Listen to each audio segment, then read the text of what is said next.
बिस्मिल्लाहिर्रहमानिर्रहीम। तुम आ रहे हो, अरबी में कहते हैं तुम आ रहे हो को इंता ईजी, इंता ईजी। देखिए, हिंदी में बहुत से शब्द होते हैं, बहुत से अल्फाज होते हैं, बहुत से जुमले होते हैं, लेकिन अरबी के अंदर ऐसा अल्फाज है कि एक अल्फाज बोलेंगे तो कई जुमलों को हल कर देता है। जैसे हिंदी में बोलते हैं तुम आ रहे हो, तुम आओगे, तुम आते हो, तुमको आना है, इस तरह के कई अल्फाज बोलते हैं। लेकिन अरबी में इन त ईजी बोलेंगे तो सारे अल्फाजों का हल इसमें हो जाएगा। इन त ईजी कह देंगे यानी तुम आ रहे हो, तुम आते हो, तुम आओगे, तुमको आना है, इस तरह के सारे अल्फाजों को एक जगह समेट देता है इन त ईजी। इंता का मतलब तुम या आप, और ईजी का मतलब आ रहे हो, आते हो, आओगे, आना है, इसके लिए, या आ रहा हूँ इसके लिए इस्तेमाल करते हैं ईजी। इंता ईजी यानी तुम आ रहे हो।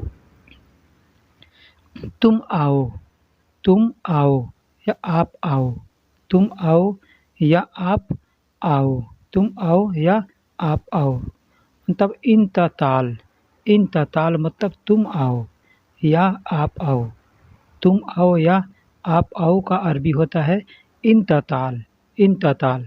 इंता भी कहते हैं और अंता भी कहते हैं, इंता भी कहते हैं और अंता भी कहते हैं। अब यहाँ मैंने दिया है इंती ताल, यानी ये फीमेल के लिए इस्तेमाल किया जाता है, औरत के लिए इंती ताल इस्तेमाल किया जाता है। इंती ताल यानी आप आओ या तुम आओ। मर्द के लिए इंता ताल या अंता ताल, औरत के लिए इंती ताल। इंती ताल मतलब आप आओ या तुम आओ, और इन ताल का मतलब भी आप आओ या तुम आओ। इंता का मतलब तुम होता है, तुम आप आपके लिए इस्तेमाल किया जाता है। ताल का मतलब आओ। तुम कहाँ जा रहे हो, तुम कहाँ जा रहे हो या आप कहाँ जा रहे हो। कहते हैं ना तुम कहाँ जा रहे हो, छोटा है आदमी तो कहता है तुम कहाँ जा रहे हो, या बड़ा है तो आदमी थोड़ा अदब करता है तो कहता है आप कहाँ जा रहे हो। लेकिन अरबी में सिर्फ एक ही अल्फाज है इंता वैन रो। इंता, इंता का मतलब तुम या आप, तुम या आपके लिए इंता या अंता का इस्तेमाल किया जाता है। तो इंता वैन रो, वैन मतलब कहाँ, वैन मतलब कहाँ, और रोह मतलब जा रहे हो, रोह मतलब जा रहे हो। इंता वैन रो तुम कहाँ जा रहे हो। अब देखिए, इंता वैन रो तुम कहाँ जा रहे हो, लेकिन तुम कहाँ जा रहे हो, तुम कहाँ जाओगे, तुम कहाँ जाते हो, ये सब के लिए इस्तेमाल इन तवैन रोह करेंगे तो हो जाएगा। इन तवैन रोह का ये सारा इसमें अल्फाज आ जाएगा। तुम कहाँ जा रहे हो, इन तवैन रोह। अब यहाँ मीता, इन त मीता ईजी, इन त मीता ईजी को अरबी में इन उर्दू में जैसे तुम कब आओगे, और उर्दू में या हिंदी में कहते हैं तुम कब आओगे। यहाँ पे लिखने में थोड़ा उल्टा हो गया है, ऊपर का नीचे हो गया है, तो इसको आप समझ जाइएगा। तुम कब आओगे या तुम कब आ रहे हो, तुमको कब आना है, इस तरह के अल्फाज के लिए एक ही अल्फाज है इंता मीता ईजी, इंता मीता ईजी। आप कब आओगे या तुम कब आओगे। मीता का मतलब कब होता है, ईजी का मतलब अभी मैंने बताया कि आओगे, आना है, आ रहे हो के लिए ईजी इस्तेमाल करते हैं। तो इंता मीता ईजी यानी तुम कब आओगे या आप कब आओगे। अगर लेडीज़ के लिए कहना होगा, औरत के लिए, तो इंती कहेंगे, इंती मीता ईजी, इंती मीता ईजी, तुम कब आओगी। इंता मीता रजा ईजी। अब इंता मीता रजा ईजी, रजा। अब रजा इसमें एक लफ्ज़ आया, रजा का मतलब होता है वापस, रजा का मतलब होता है वापस। रजा भी कहते हैं या इर्जा भी कहते हैं। इर्जा या रजा ये दोनों अल्फाज वापस के लिए इस्तेमाल किया जाता है। जैसे तुम कब वापस आओगे, तुम कब वापस आओगे। तो इंता का मतलब अरबी तुम हो गया, तुम का अरबी इंता हो गया, और कब का अरबी मीता हो गया। कब का अरबी मीता हो गया, और वापस का रजा, रजा या इर्जा। जब इर्जा भी कहते हैं और रजा भी कहते हैं। और ईजी और आओगे का अरबी ईजी हो गया, यानी तुम कब वापस आओगे। इन तमीता रजा ईजी, इन तमीता रजा ईजी, तुम कब वापस आओगे या तुम कब वापस आ रहे हो के लिए इस्तेमाल करते हैं। क्या तुमने खाना खाया? क्या तुमने खाना खाया? आदमी किसी से कहता है ना, कोई दोस्त हो, भाई हो या मेहमान हो, कोई भी है, तो उससे आदमी कहता है क्या तुमने खाना खाया? क्या तुमने खाना खाया? तो अरबी में क्या कहेंगे?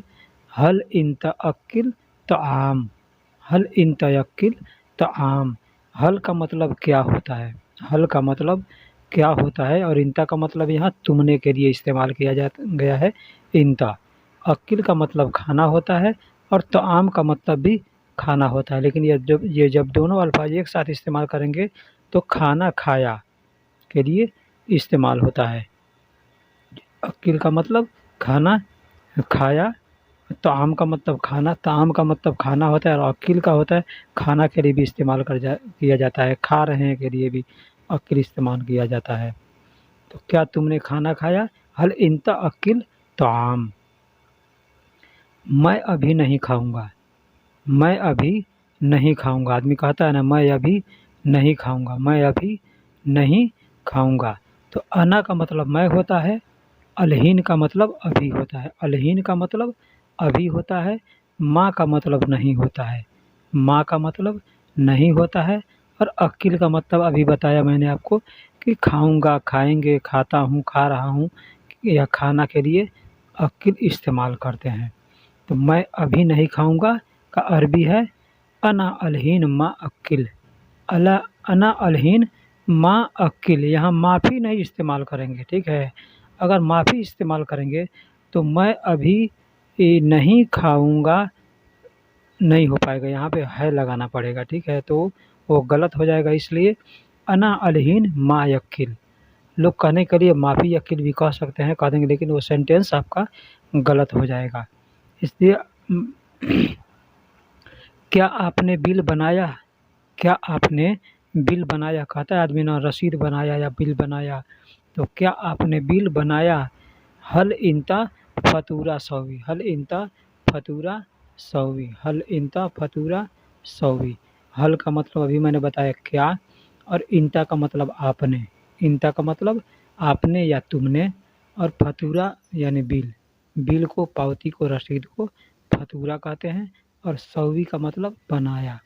सौवी का मतलब बनाया। सौवी बनाने के लिए भी और करने के लिए, दोनों के लिए इस्तेमाल करते हैं। सौवी दोनों के लिए इस्तेमाल करते हैं। क्या आपने बिल बनाया? हल इंत फतूरा सौवी। हल इंत फतूरा सौवी। अभी कहेंगे हम काम कर रहे हैं, तो क्या कहेंगे? अना शुगल सौवी, मैं काम कर रहा हूँ। अना शुगल सौवी, मैं काम कर रहा हूँ। तो क्या आपने बिल बनाया? हल इंत फतूरा सौवी। वह काम अच्छा नहीं करता है। वह काम अच्छा नहीं करता है। वह काम अच्छा नहीं करता है। आदमी कहता है ना, किसी को इशारा करके, हाथ से इशारा करता है या इसे मुंडी हिला करके इशारा कर देता है, कहता है वह काम अच्छा नहीं करता है। वह इशारा करके आदमी बताता है वह। तो वह को अरबी में हुआ कहते हैं। हुआ या हुआ, हुआ भी कहते हैं और हुआ भी कहते हैं। हुआ शुगुल माफ़ी कोइस सौवी। हुआ शुगुल माफ़ी कोइस सौवी। वह काम अच्छा नहीं करता है। हुआ का मतलब वह, शुगुल का मतलब काम, और माफ़ी का मतलब नहीं है, और अच्छा का मतलब कोइस, और सौवी का मतलब करता। सौवी का मतलब करता। अभी मैंने बताया है कि सौवी बनाने के लिए और करने के लिए, दोनों के लिए इस्तेमाल करते हैं। तो वह काम अच्छा नहीं करता है। हुआ शुगुल माफ़ी कोई सौवी। हुआ शुगुल माफ़ी कोई सौवी। यह सारा सामान मेरा है। यह सारा सामान मेरा है। आदमी कहता है छाती ठोक कर के किसी से, यह सारा सामान मेरा है। तो अरबी में कैसे कहेगा? हैज़ा Kullu अगरात huggy. हैज़ा Kullu अगरात huggy. Huggy का मतलब मेरा होता है। हग्गी का मतलब मेरा होता है। हाजा का मतलब यह, कुल्लू का मतलब सारा, और अगरात का मतलब सामान। आप सामान कहोगे तो भी अरबी लोग समझ जाते हैं कि सामान कह रहा है ना, लेकिन अगरात का मतलब सामान होता है, और हग्गी का मतलब मेरा होता है। देखिए, मेरा के लिए कई अल्फाज हैं, जैसे मेरा के लिए अना, माली या ली, हग्गी, ये चारों अल्फाज अना के में, यह मेरा के लिए इस्तेमाल किया जाता है। यह सारा सामान मेरा है, यानी हाजा कुल्लु अगरात हग्गी। हाजा कुल्लु अगरात माली भी कह सकते हैं। मैंने तुमसे क्या पूछा, मैंने तुमसे क्या पूछा। आदमी कहता है ना मैंने तुमसे क्या पूछा, तो अरबी में क्या कहेगा, अना अना इन तशुनु तलबता। तलबता या तलबता भी कह सकते हैं, तलबता भी कह सकते हैं। मैंने तुमसे क्या पूछा, अना इन तशुनु तलबता।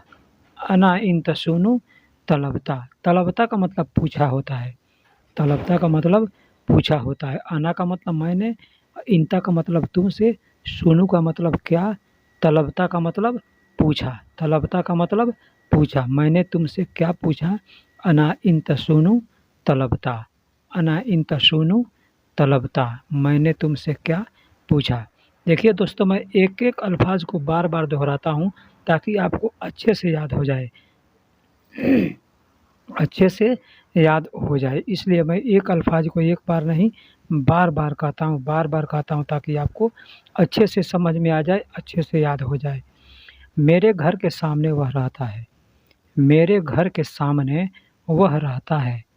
वह रहता है, आदमी इशारा करके कहता है मेरे घर के सामने वह रहता है। तो अरबी में कैसे कहेंगे, अनाबेत अनाबेत गिद्दाम हुआ तस्कुन।